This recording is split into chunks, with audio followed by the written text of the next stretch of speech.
যে ফ্যামিলি একসাথে নামাজ পড়ে এই ফ্যামিলি একসাথে টিকে থাকে শান্তিতে অনেক দিন, ঠিক কিনা? এজন্য ঘরে মাঝে মাঝে জামাতে নামাজ পড়বেন, ঘরটারে বরকত দিয়ে পূর্ণ করে দিবে কে?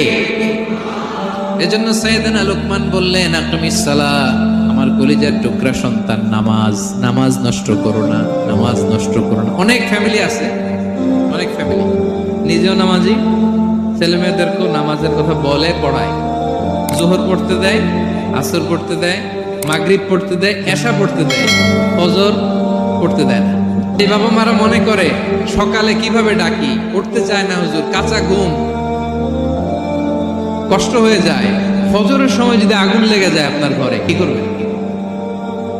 আরেকটু ঘুমাক, কাঁচা ঘুম। ফজরের সময় লাগছে আগুন, আরেকটু ঘুমাক, কাঁচা ঘুম।